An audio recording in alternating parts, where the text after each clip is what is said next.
এটা করব। হ্যালো বন্ধুরা, ঈদুল আজহা আসছে, সেই সঙ্গে আসছে শাকিব খানের তুফান।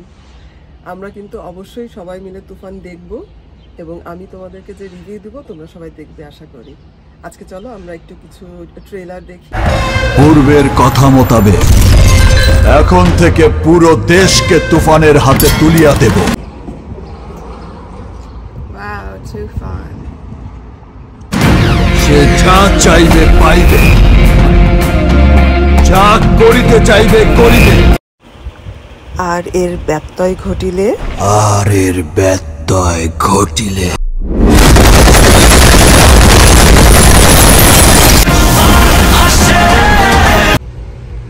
ওয়াও, তুফান। তুফান, খুব ভয় পাইছি রে।